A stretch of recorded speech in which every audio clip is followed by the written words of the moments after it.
In today's video, we're going to learn about the Pages panel. I'm going to show you how I rename my Squarespace pages, delete unnecessary pages, and explain what a URL slug is. First things first, we need to find a Squarespace template to use. If you go to squarespace.com/templates, you will be directed to the exact page to find a template. The template I use is Bedford. On each template, you will have a different layout on how your page names are displayed. This is because of the primary and secondary navigation. In this specific theme, the Bedford theme, it is referred to a main navigation. The main navigation or primary navigation is usually displayed horizontally across the top of your website, somewhere near the header and your logo. It's generally placed in this position because it displays the most important information on your website. However, some Squarespace templates display this in different ways. Your primary navigation can be a sidebar or it can be hidden until clicked. So the primary navigation in this theme correlates at the top of this website. If you have time, I suggest searching Squarespace themes and looking at how they position their primary navigation. The primary navigation positioning depends on how you want your information to be displayed and the type of business you have.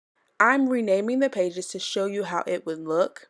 By pressing the gear button after hovering under the main navigation, I am introduced to a page that has a navigation title and a URL slug. It also asks if you want to enable the page, which means to make it public. I have the option to name the page and can add a description. This helps with SEO or search engine optimization. A URL slug is the exact address of a specific page or post on your site. Squarespace will automatically assign a URL slug for each new page that you create based on its title page. For example, What We Do, which was the first page that I edited, has a URL slug with the same title. If you add a page titled About, its automatic URL slug will be www.yourdomain.com/about. One thing to mention, if you uncheck enabled, it will make that specific page private unless someone can guess your URL slug. So if you are editing your site and your home page is private because you're not finished or there's some things that you want to add, someone could still potentially see your page by typing www.yourwebsite/home if that page title is titled home, and they can access your page.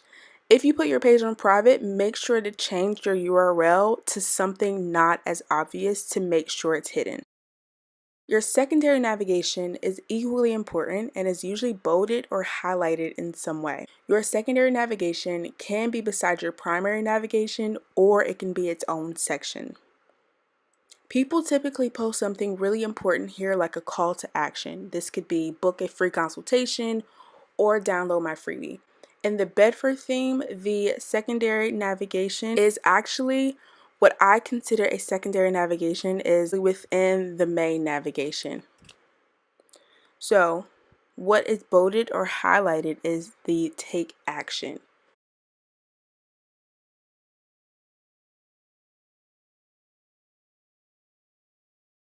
Take some time to look at various websites and see what they have included in their secondary navigation, and just realize that every Squarespace template is going to look a little different.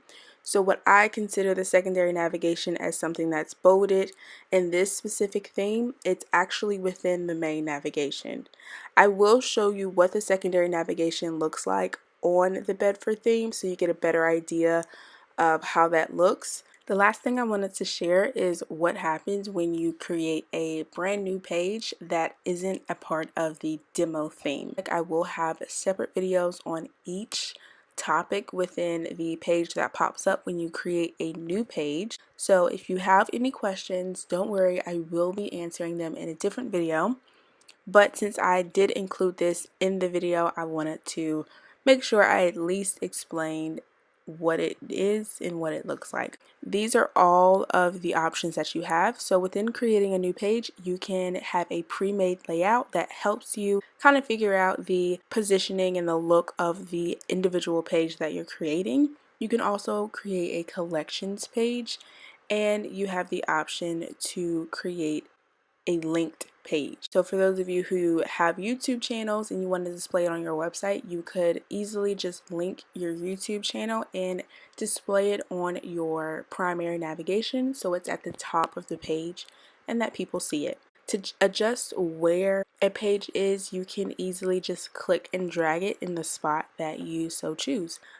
But if you have any questions about the topics that I talked about in this video, leave them down in the comments below.